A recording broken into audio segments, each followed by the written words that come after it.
I think that this makes us now complete. Welcome, everybody. Hereby I open this academic ceremony, which Maria Klara Kuss will defend the academic thesis on the negotiations of Zambia's welfare regime, the transformative potential of social cash transfers. May I invite you to present a summary of your study and the conclusions of your thesis. The floor is yours. Thank you very much for the introduction.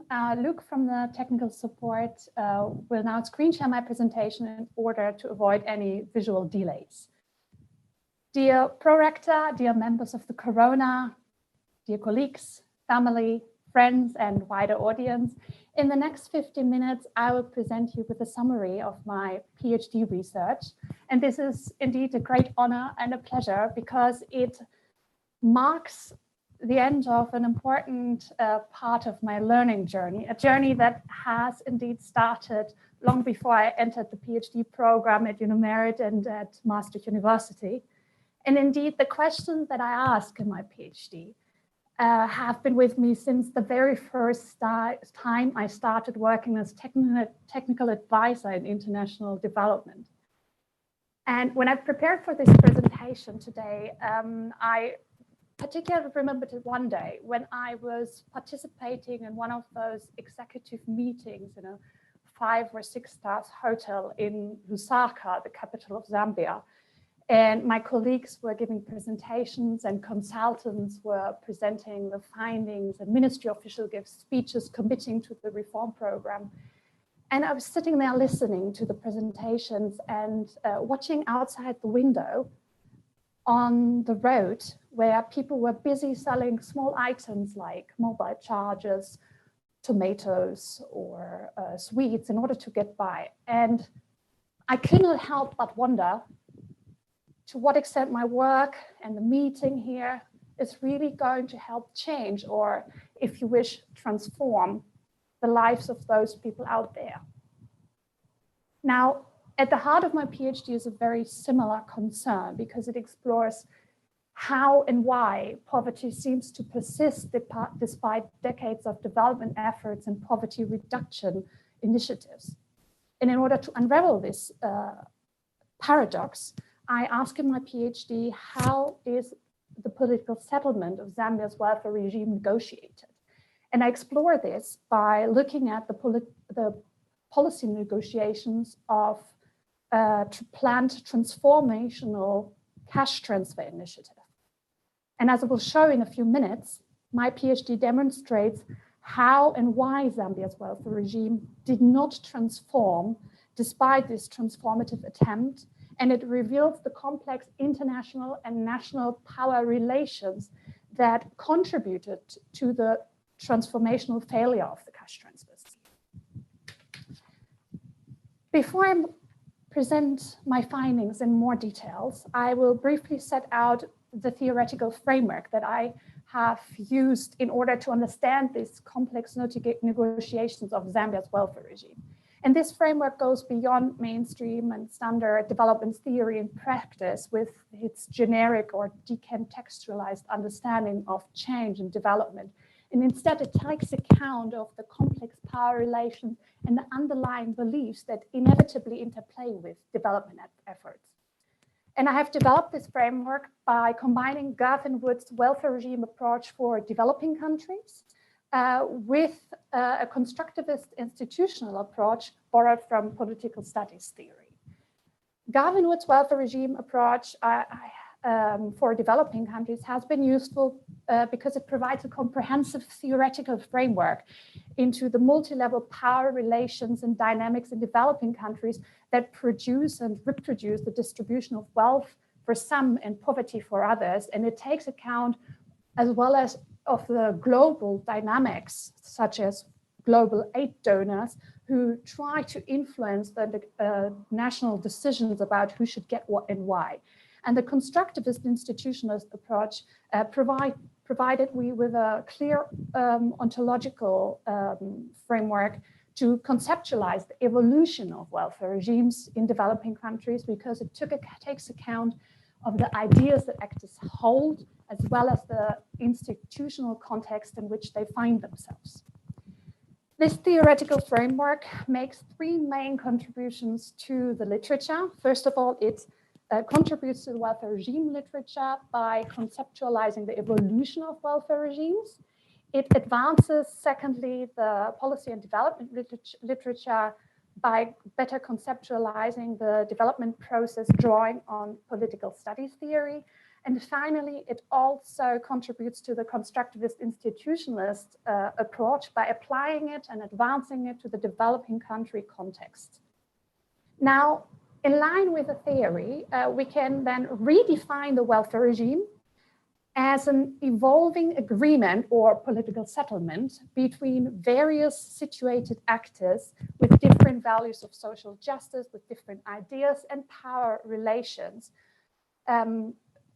about a set of institutions that determine the distribution of benefits and poverty in a society. So this definition really emphasizes the negotiation process between different actors.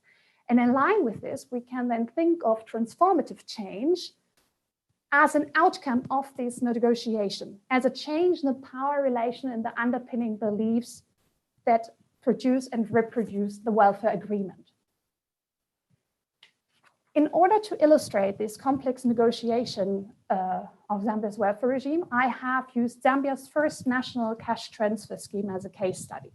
And this scheme has also been referred to as the inclusive scheme or the dependency ratio model. And it was designed by 8 donors and then initiated by the Zambian government in 2014.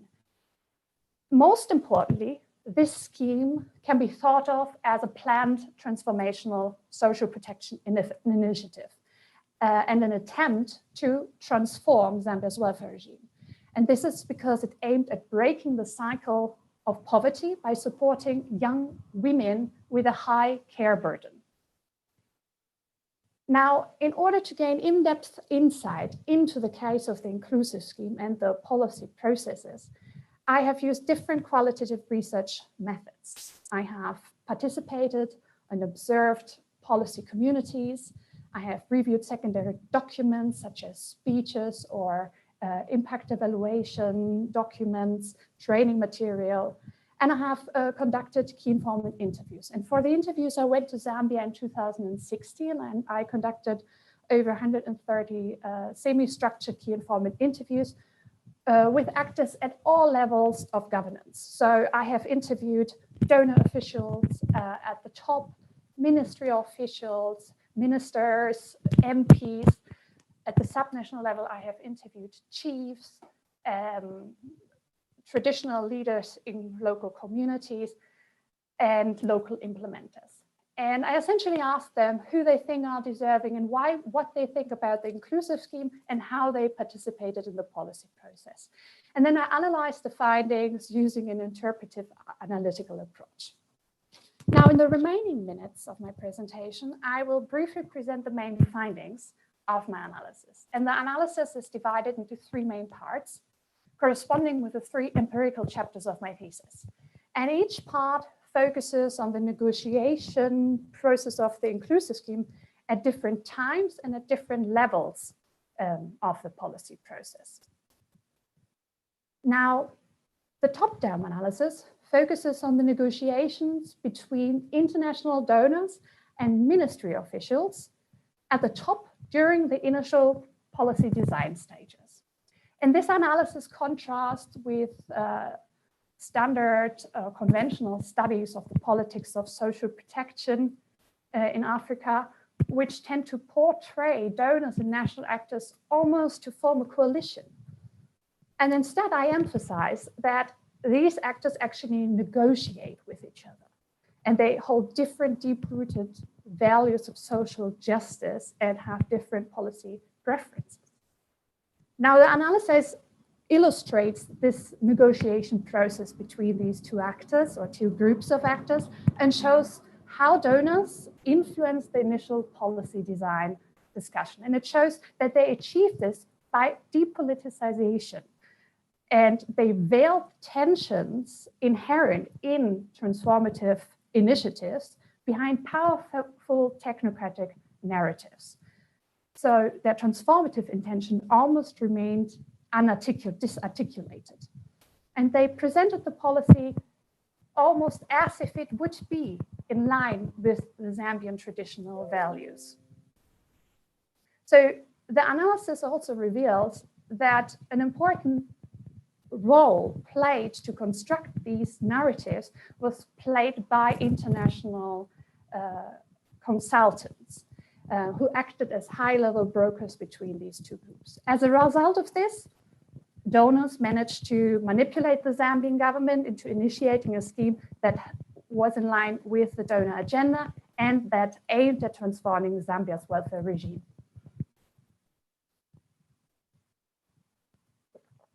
Now, the bottom-up analysis focuses on the negotiations after the high-level policy decision. And it looks how the scheme, with its transformative intention, was put into practice during the early implementation and organization stages. And this was when a wide range of Zambian actors with competing beliefs who had been excluded from the high-level policy design debates were readmitted to the policy process incrementally started asserting their power and beliefs onto the policy process. And the analysis reveals the complex brokerage structure through which the scheme was translated into practice and through which it incrementally lost its transformative intention.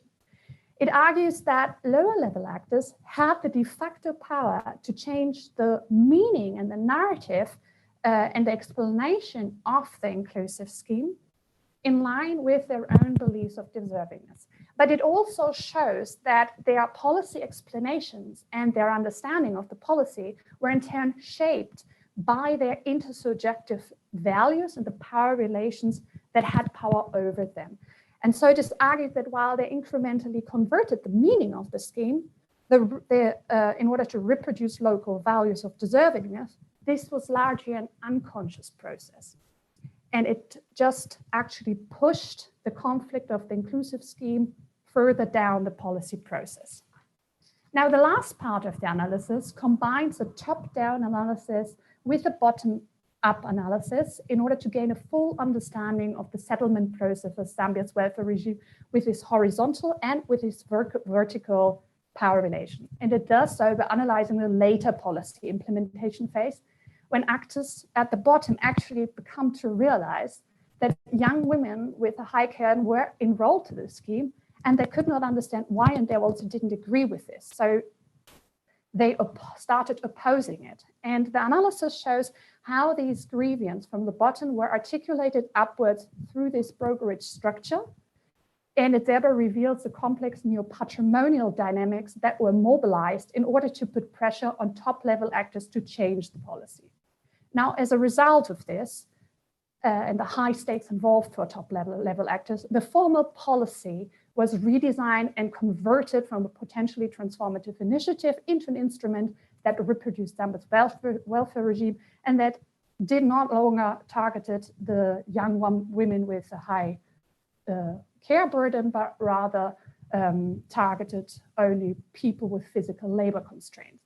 And in terms of the horizontal dynamics, the analysis reveals how donors and Zambian actors talked past each other in order to sustain their mutually beneficial relations, despite this profound policy change and despite all the efforts and all the money that donors had invested into the initial policy design stages.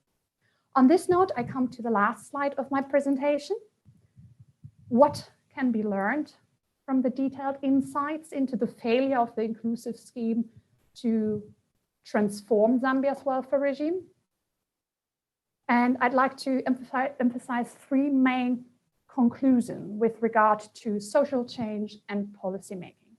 First, in order to transform poverty, it is not sufficient to just give money to the poor. Instead, there is need to transform the structural roots of poverty and change the power relations and the underpinning beliefs that reproduce poverty. Second, that means for donors that their interventions need to be grounded in a better understanding of the local beliefs and power relations. And And they need to particularly understand the beliefs and power relations that they are trying to change, because this will allow them to develop an adequate implementation strategy for sustaining their interventions. And finally, it is important that this strategy exposes the tensions of beliefs that are inherent in transformative initiatives. Transformative change does not come by veiling the tensions of beliefs, but by problematizing the beliefs and by engaging actors in a process of deliberation. Thank you for your attention. I give now the word back to the pro-rector.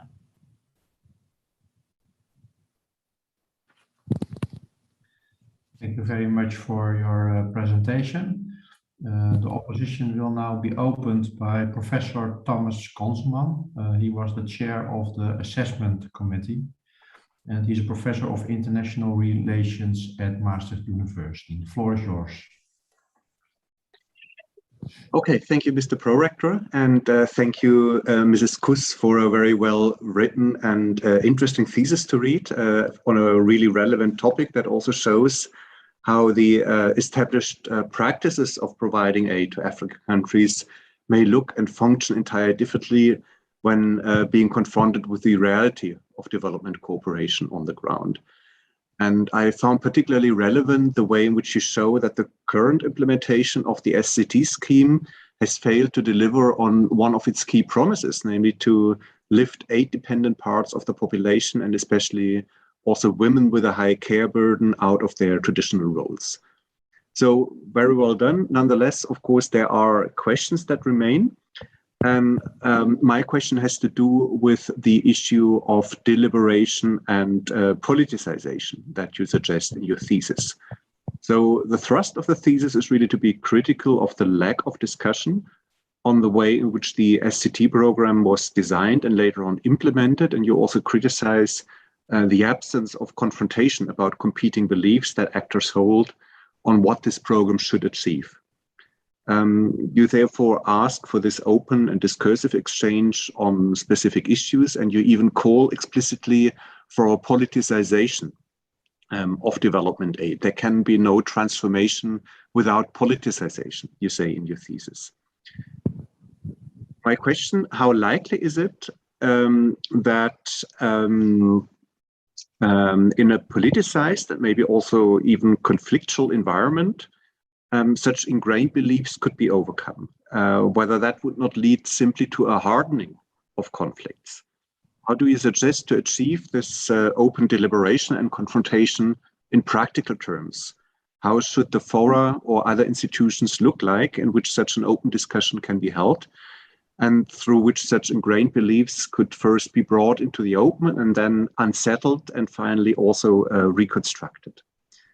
Another question is who should participate in this fora, so as to make sure that on the one hand, all relevant stakeholders participate, and on the other hand, the entire procedure remains manageable.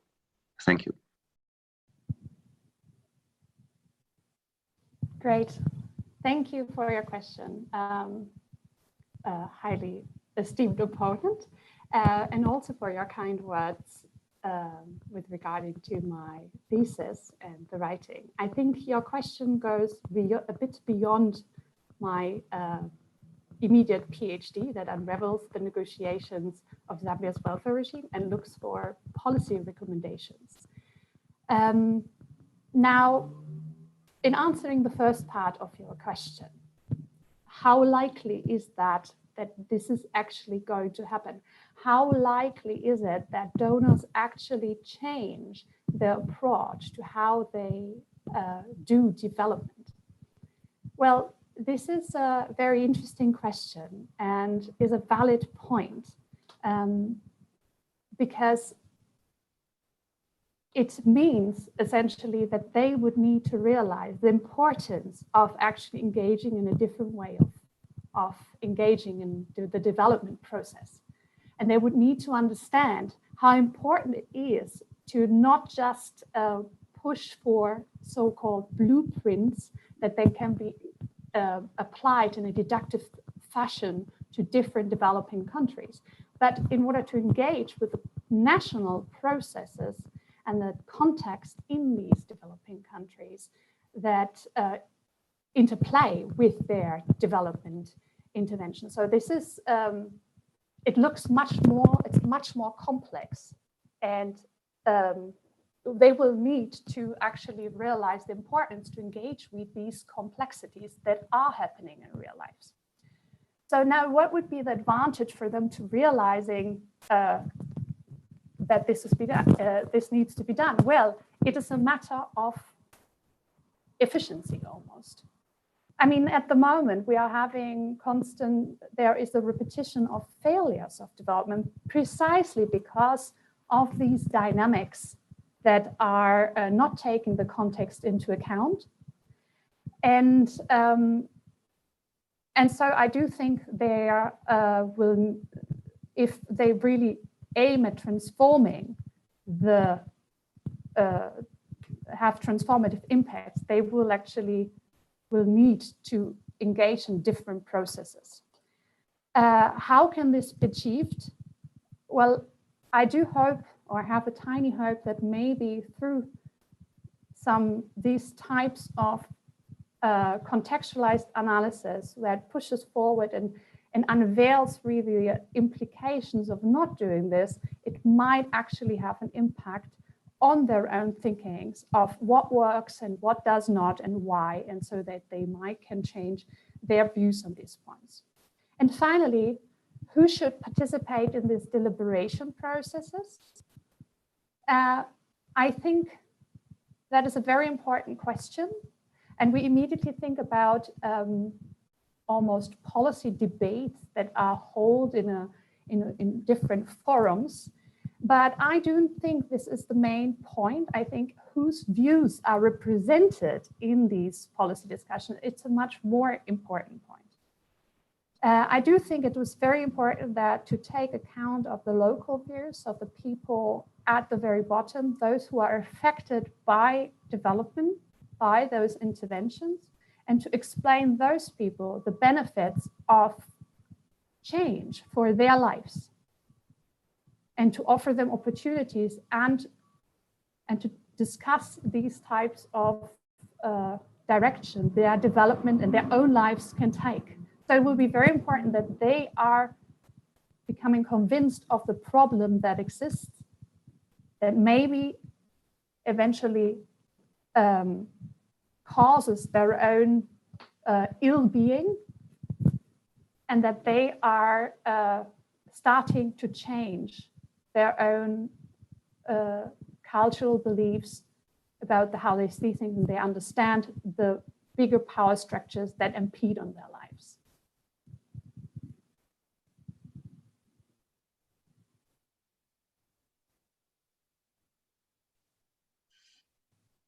So you're finished with your answer, I think. Thomas, you're satisfied? Yeah, thank you. Then the opposition will be continued by Professor Maya Green, who was also a member of the assessment committee. She's a professor of social anthropology at the University of Manchester. The floor is yours. Thank you. And thank you, Maria, for the opportunity to read the thesis. It was a very well written, deeply researched piece of work, and I think it was a pleasure to read. So any comments that I have are not meant to, I'm not critiquing the quality of the thesis. I think it's a wonderful piece of work. But obviously, you're dealing with such complexity and such huge issues that the analysis is bound to lead people to question, particularly some of the conceptualization you have of change, and perhaps a slight asymmetry in the analysis, in the sense that we're talking now about the problem, the things that get in the way of change and transformation. You've just mentioned the beliefs and the attitudes of the beneficiaries, the people included in the program. Whereas at the same time, you're talking about these donor organizations, if they only had more contextual understanding. But the transformational assumptions within development policy are not subject to critical interrogation within the thesis. And I wonder to what extent for you is this idea of transformative or transformation? Is it a development instrument, a policy instrument for you, or is it an analytical construct? Could you clarify? Because I think at points in the thesis, you talk about transformation as a policy idea, a policy instrument. You also want to talk about social change and social relationships. And then at the end of the thesis, you talk about the failure of transformation. But actually, we have an example of transformation in the sense of change, in that what you have is the Zambians cleverly reappropriating the cash transfer program as a way to reinforce very strongly held Zambian cultural attitudes and values. So I just wanted to push you a little bit and get you to perhaps explain to us, what is the value added of this concept of transformative for you analytically?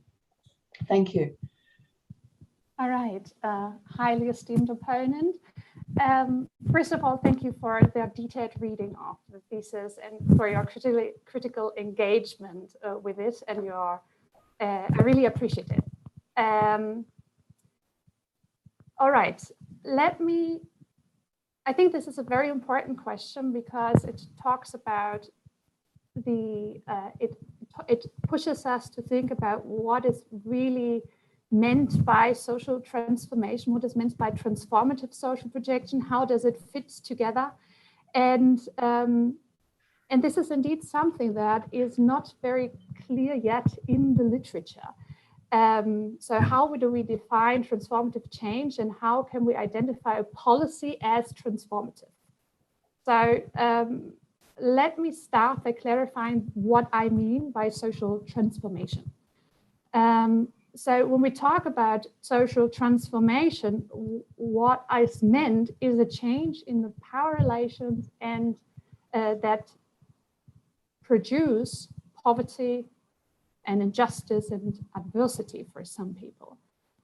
And these power relations are premised on certain beliefs or systems of beliefs, sets of beliefs, or values of social justice, neoliberal beliefs, or patriarchal beliefs, and so on. So we can then argue that in order to transform the relations between actors, we need to change these deep-rooted beliefs. So now coming to your question regarding how does it relate to the policy instrument? It would actually, a transformative social protection instrument would be an instrument that actually aims at changing these deep-rooted beliefs, that is not in line with them, that does not reproduce the prevailing values that cause injustice. So, and now finally coming to this last point, which is a very important point, because it looks at the point you raised about that the Zambian actors actually managed to creatively push their own ideas back on the agenda and to change it. That is a policy change. So it is a change in the policy, but not a change in the deep-rooted beliefs. So it is a reproduction of the welfare regime, a reproduction of the beliefs and the prevailing power relation. It is not a progressive change of the patriarchal values that discriminate against young women with a high care burden in the Zambian society. So I think the value added of unraveling what is transformative change and what is transformative social protection is precisely that we can now identify what development programs are transformative by looking at the deep-rooted beliefs and how they clash or do not clash with the local context or not, and then equip ourselves or with the right tools and with an implementation strategy that might be more likely to be able to sustain a transformative change. Thank you. Do I have time to just ask another quick follow-up? I'm sorry, I can't hear you. You're muted. A quick follow-up is okay. Yeah, thank you for those answers. So are you suggesting that social protection ultimately should be about changing people's beliefs, or is it about changing social relations? I think I'm not quite clear. The importance of belief here is something which is interesting. Yeah. Yeah, thank you for this follow-up question. I think they are directly linked. So relations between people are premised on beliefs. So they are shared. They share a certain set of values when they interact. And if they don't share a certain set of values when they interact, and they are talking about them, then this will be a conflict. And they will need to discuss it out and kind of reach a consensus or never talk again. Now, in a society, there are common values, well, let's call them intersubjective values. There are shared values within the society that are recognizable, that are acceptable. It is, for example, acceptable in the Zambian society that women do all the care work. That is acceptable. There's no one challenging that. So this is one of the common beliefs that I do think would be, and has been also in other countries, already challenged and, if you wish, transformed. Thank you. Thank you. Then the opposition will be continued by Professor Han van Dijk. He was also a member of the assessment committee. He's a professor in sociology of development and affiliated with Wageningen University. The floor is yours. Thank you, Mr. Pro-Rector. First of all, dear candidate, first of all, also my compliments with the finalization of your thesis. I also enjoyed reading it. And it is a very welcome contribution to the debate about social welfare regimes.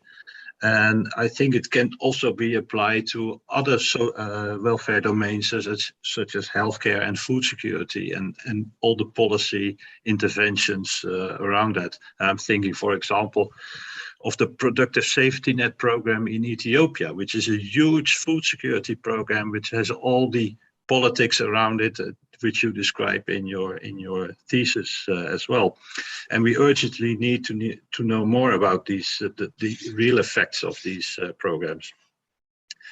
One of your important findings is that gender norms are quite important in making targeting choices and budget decisions, etc., and how these beliefs are translated into choices.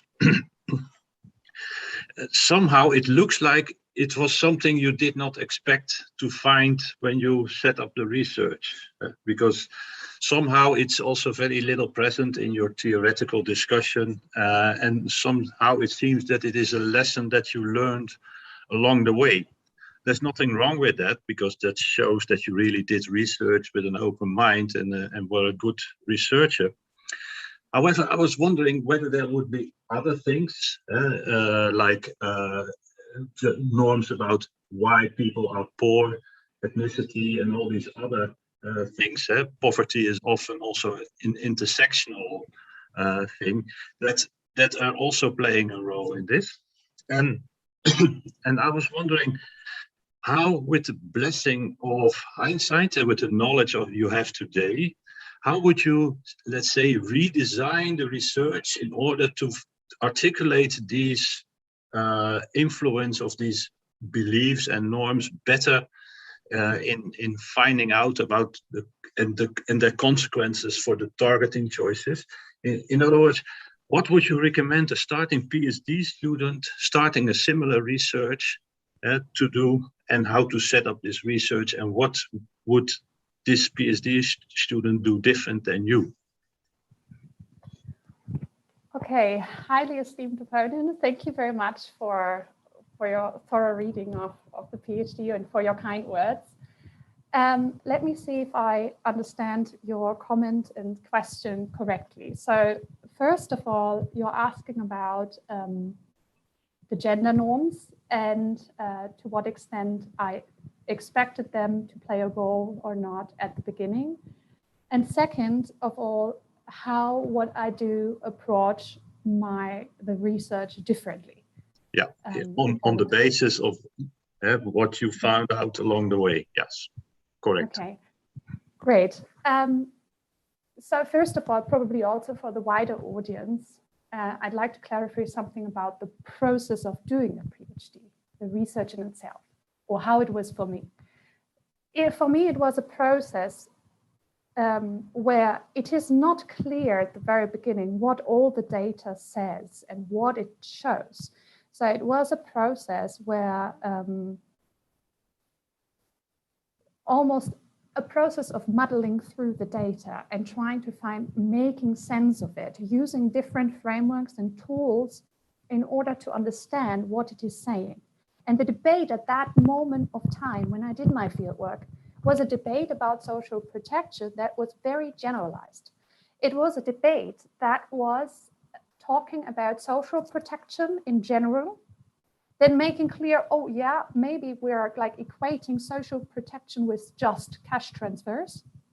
And there was no debate about that a social pension scheme is very, very different from a child grant scheme in terms of the values that underpin it. I mean, shall we give and support small children, or shall we support elderly people? So that was the discussion. And it was also at the beginning of my fieldwork, a generalized discussion about social cash transfers, regardless of who was receiving it or not. That was something that I was exploring along the way. And yes, I do think you're right in terms of the gender norms. I was, despite my background on gender, I was not understanding at this very beginning about the likely significance of gender for the thesis, simply because it was not talked about. It was one of those things that were veiled. It was almost an invisible dimension of power that was then later that I could unveil in the process of the thesis and make it very clear what is being talked about. To give you one example, when I was in Zambia, no one was talking about the care work of women, despite engaging or despite initiating a program that was all about this. They called it a dependency ratio model without translating it into vernacular to say a dependency ratio means actually the care burden. And that was not made clear, and it was not clear to me until later that it was actually focusing on women, and that the clash of beliefs resolved around this issue of validating the care work of women. So yes, I think you're right. This is an important learning point that takes me there, and it pushes me towards much more critical gender literature, and that I would like to engage with further in the future. So now, what would I do different if I would do this research again, or if I would advise PhD students to do this? I think, given the realities of doing research, or in particular inductive research, it is sometimes messy, and it's sometimes hard to steer through it. This is the reality. But I think what I would do different would be to, while being on fieldwork, already starting to conduct the analysis almost simultaneously. So more like going back and forth in order to get at the deep-rooted, first at the policy narratives, and then at the deep-rooted beliefs. So already at that point, understanding the, trying to understand and map out the language artifacts that I could analyze in order to get to the values, and thereby being able to map further on, hopefully, the conflict where it exists. So it's more like going into an iterative process already at this time of fieldwork, while I had engaged more in doing fieldwork first and analyzing it later. I think that would have helped me already at the time of fieldwork, but these are also the practicalities of doing fieldwork, how to do it, and how often you can travel and so forth. I do hope this answers your question. Yes, but I would also add what you recommend to the consultants and the donors: know the country better. Definitely. Okay, thank you, Mr. Prorector. Thank you. So the opposition will now proceed with Dr. Zine Nime. She is also a member of the assessment committee. She's an assistant professor in human development and also associated with Maastricht University. Please go ahead. Thank you, Prorector. Dear candidate, dear Maria, I would also like to join my voice to my other colleagues and congratulate you on getting to this point and finishing your PhD. It has been a pleasure working with you also throughout, and I do congratulate you on a very well-written, good quality manuscript, so congratulations. Also, as my colleagues, we are here to give some room for discussion and question you on things. So please, by no means take my comments or critiques as anything, just more engagement in something that I really enjoyed reading and learned from. And I would like to actually take us back to the discussion on the transformation that you already had with Professor Green. And I have to say, this is not just an issue that comes from the PhD itself, but in general, and I have been sort of debating also with myself in how we view these cash transfers and looking at the magnitude of their transformation. So, so if we look at the case of Zambia, for example, according to the latest numbers, for example, around 25% of the population is covered by some form of social protection, and it's really a health form of social protection, sometimes pension. Poverty issues, they come and go through how development is paying into that. And so a cash transfer usually lacks this number one form of sustainability that really, I would say, arguably can have some sustainable effect on actual transformation. But that's not the main point. The main point is that the goal of cash transfers is really not to induce change. Yes, sometimes we use these small increments around it in terms of school feedings, or you want to push for vaccinations, etc. But number one, their amounts and their role is to help people cope. So are we maybe asking too much from these cash transfers in terms of what we want them to achieve? Now, I would like to also follow up on Professor Green's point when she asked you that, what type of instrument should social protection be used for? And I think because social protection gives a very good impact right away in terms of circumventing poverty, sometimes there's too much pressure on social protection to be the silver bullet that has to solve everything. Here as here's lies the rub, as Shakespeare would say. Aren't we asking too much of that? I mean, aren't you making too big of a case of transformation from these cash transfers? And if you think about it in this way, and thinking about also this distinction that is taking place now in the social protection discussions, that we're focusing too much on programs, what programs are doing, and we're not focusing on sort of this whole systematic view of social protection involving the government on a higher level. Aren't we really covering such a small patch that in hindsight, it wouldn't really make that much of an effect? So how would you comment on that, and the fact that social protection is about protecting social well-being, and it's really not supposed to do this change in culture or change in, that's not its role. Could be helpful, but that's not its role. So why don't we risk a little bit when we are pushing too much that we are also taking the focus of the places, the entities that should be mandated with such changes, such impacts of transformation? I will stop here. All right. Esteemed opponent, thank you very much for your great feedback and for the question, the thought-provoking question.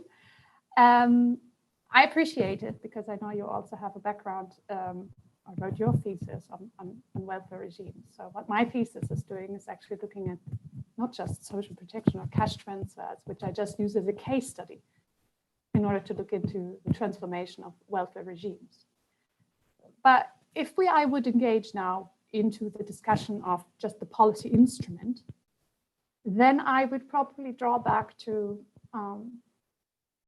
the transformative social protection framework. Because social protection is not just social protection. Social protection has different instruments. It's not just cash transfers, and it also has different purposes.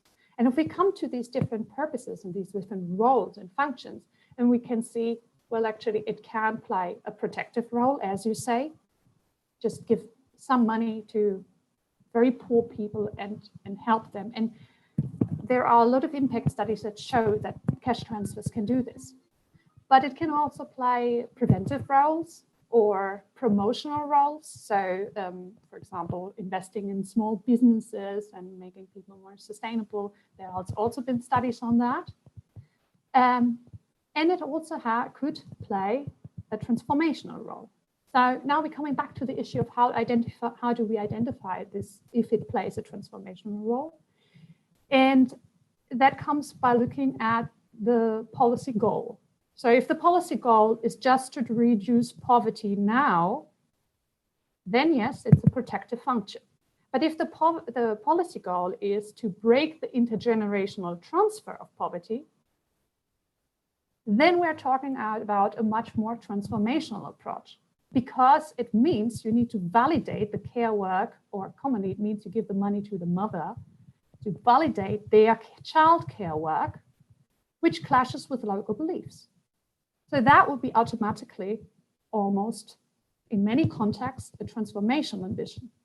And what I'm saying is that we need to recognize this transformational ambition if we want to make this goal of transforming future poverty work.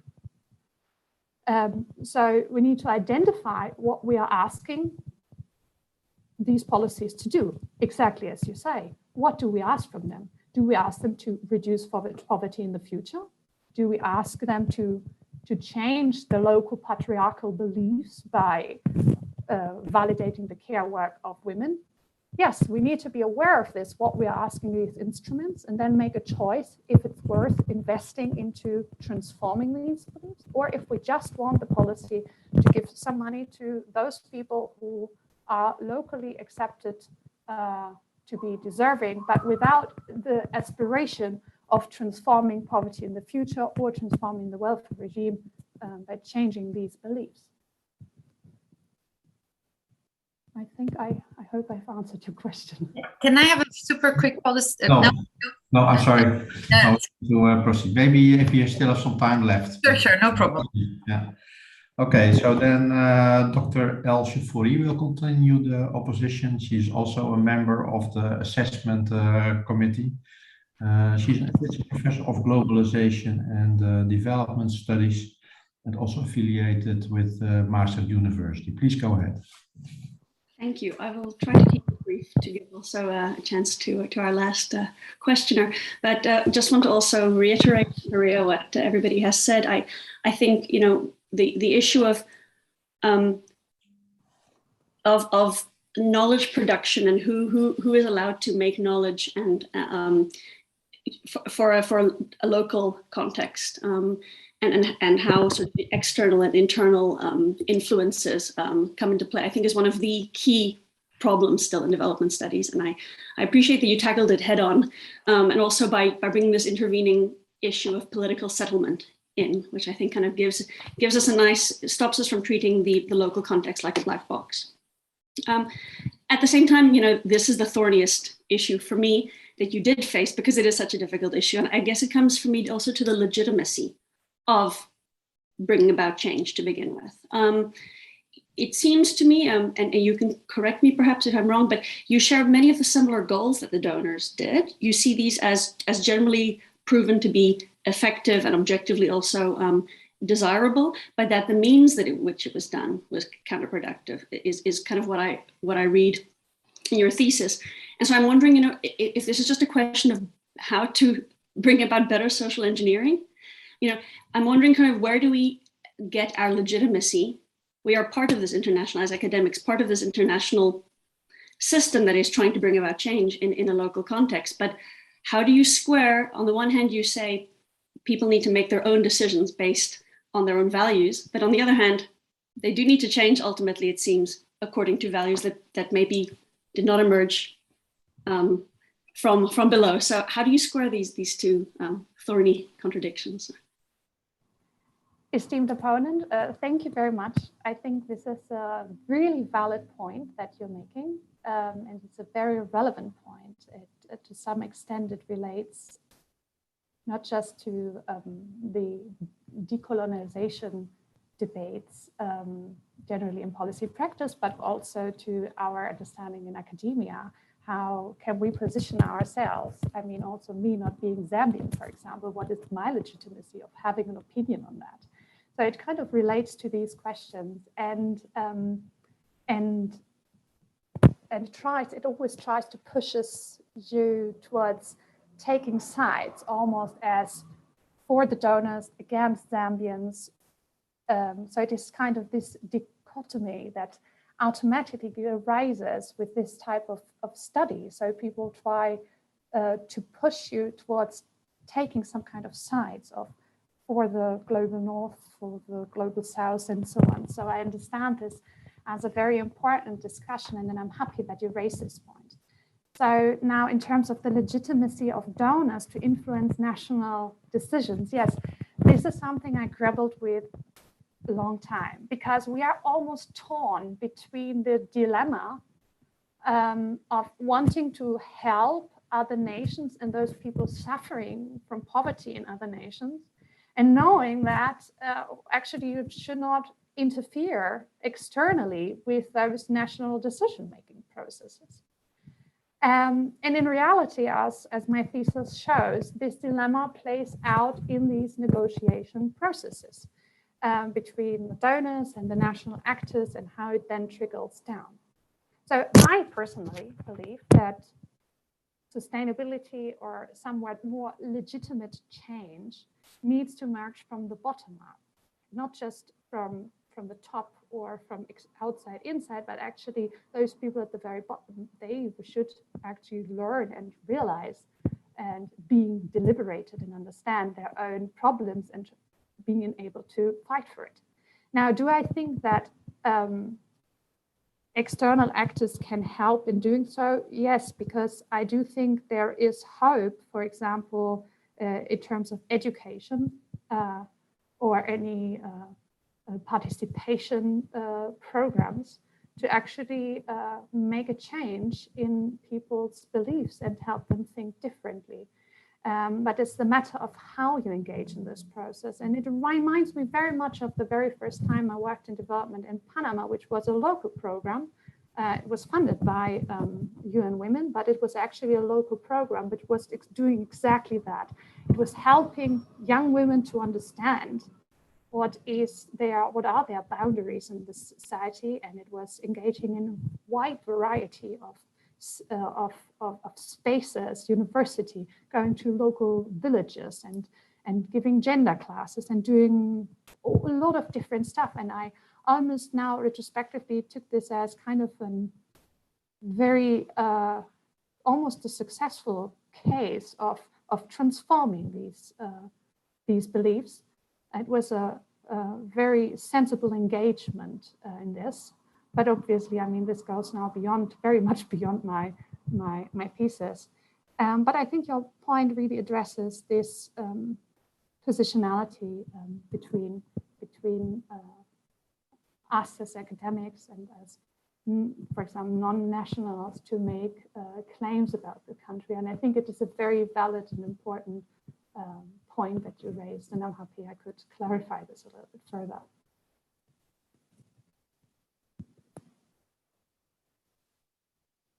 Thank you. And opposition will be continued by Dr. Andrew Fisher, also a member of the committee. He's a professor, an associate professor of social policy and development studies at Erasmus University in Rotterdam. Please go ahead. Great. Well, yeah, I don't think I have much time left. So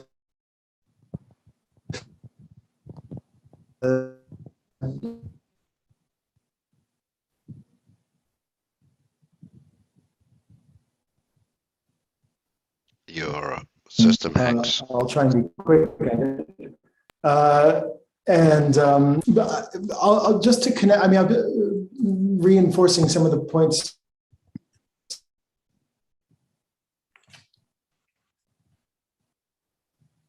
Research, Andrew, we can't hear you very well. Maybe put off the video for a moment. Can you put out the camera Okay. and try again? Sorry. Is that better? Is that better? Yes. Yes. Okay, good. Good. Well, if you didn't hear compliments and all that, you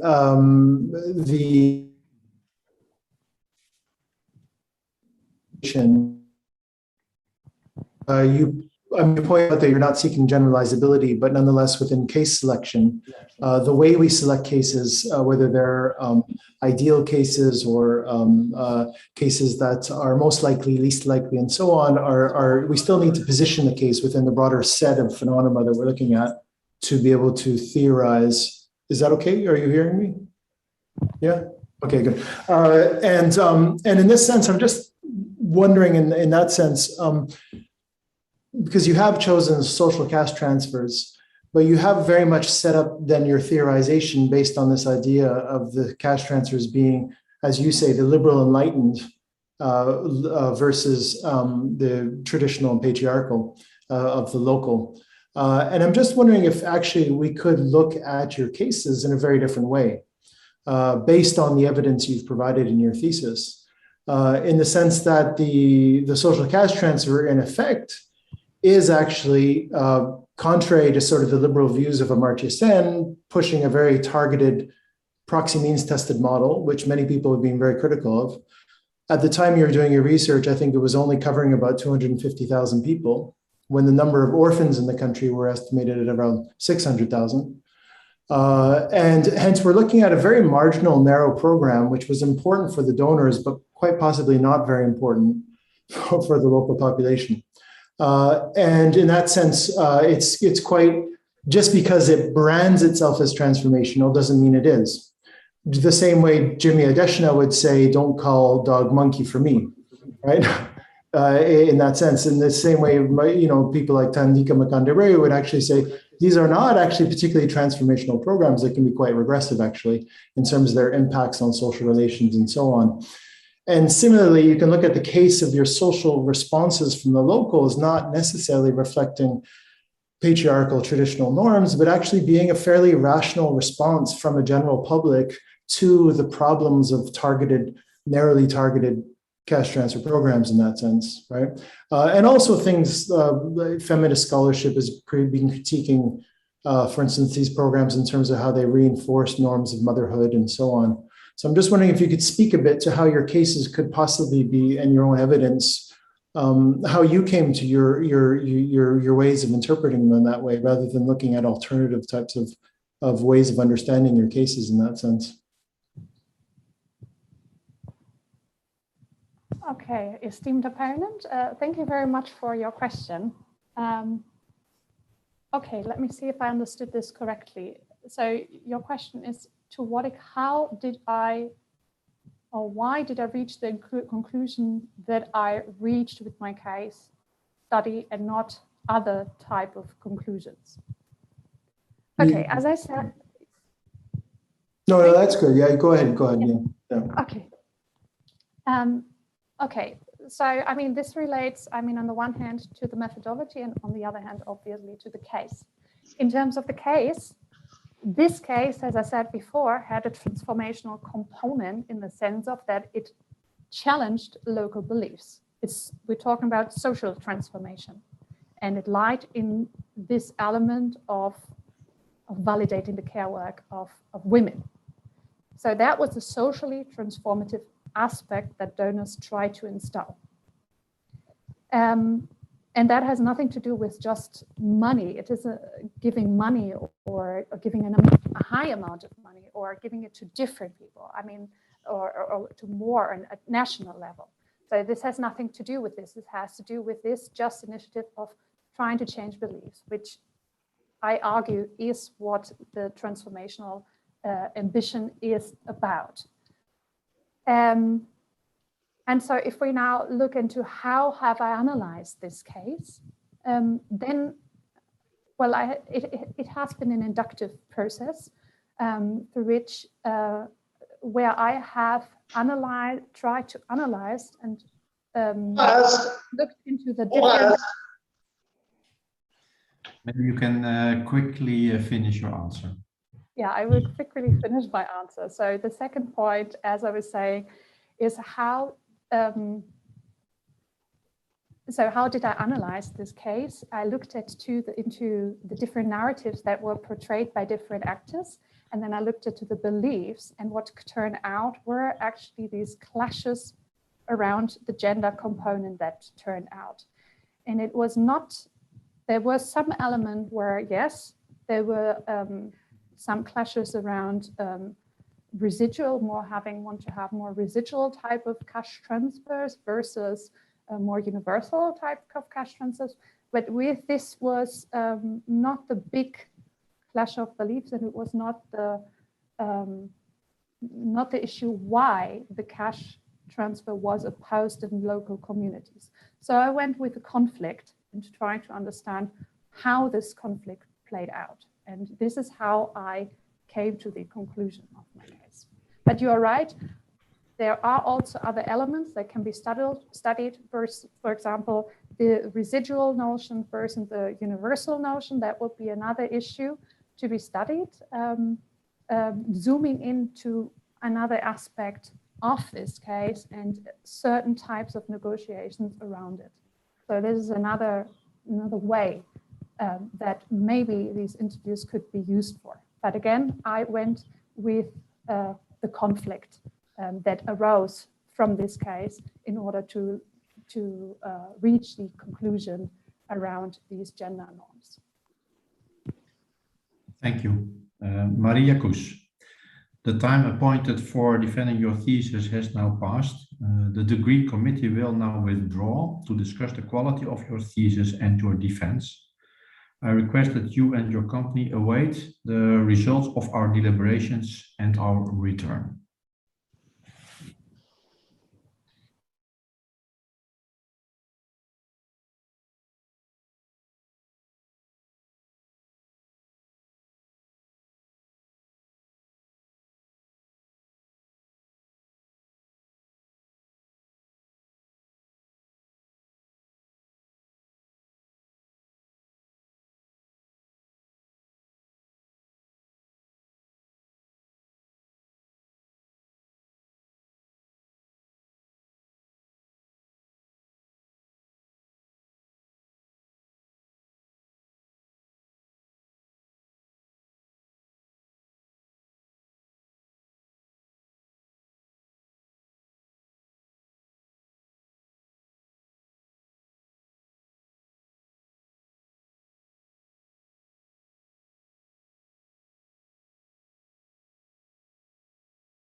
to proceed. Have all returned by now. So welcome back. Maria Kuss, the degree committee here present online has assessed the quality of your thesis and your defense. And in view of its positive verdict and taking into account your previous qualifications, the degree committee has decided to grant you the degree of doctor. Professor Gassman is authorized to confer upon you this academic distinction in accordance with Dutch university custom. And I invite your supervisor to now take the floor. Do you promise to work in accordance with the principles of scientific integrity at all times, to be careful and honest, transparent, independent, and responsible? I promise. By the authority vested in us by law and in conformity with the decision of the committee here present online, I hereby confer upon you, Maria Klara Kuss, the degree of doctor and grant you all rights attached by custom and law. As evidence of this, you will soon receive the degree certificate signed by the rector, the secretary, and the supervisor affixed with the official seal of the university, which is shown to you by the beadle.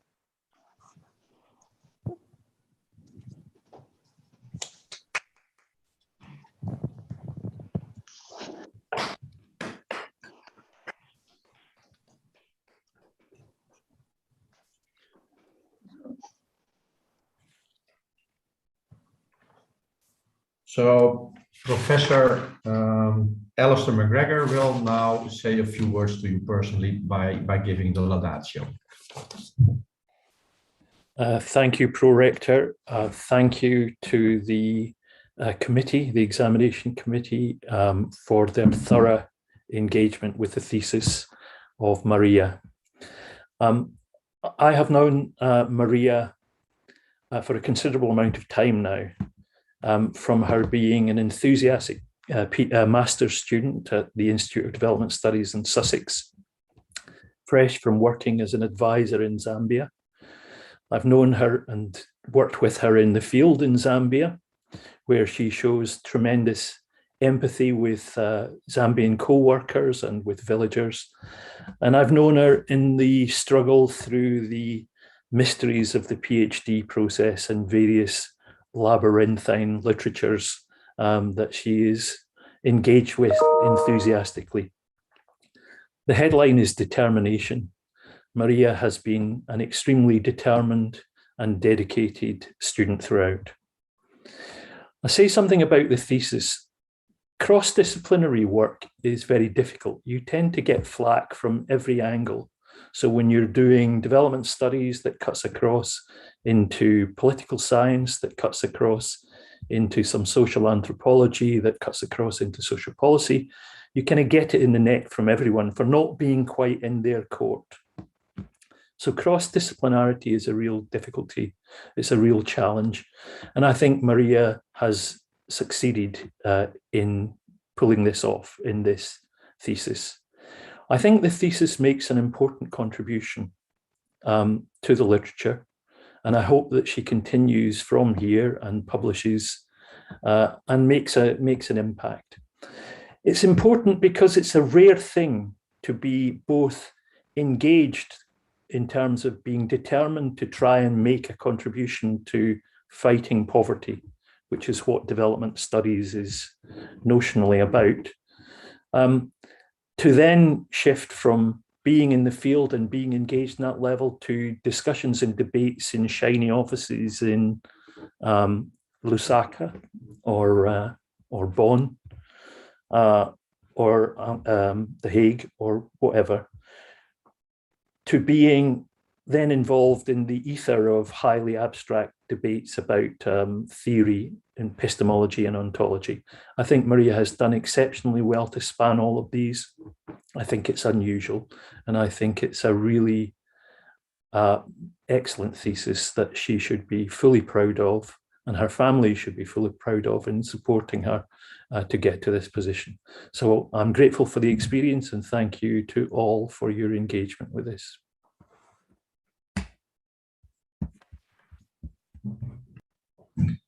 Dear Dr. Kuss, also on behalf of the Board of Deans, I congratulate you with the honor you have acquired, and I hereby declare this ceremony to be ended.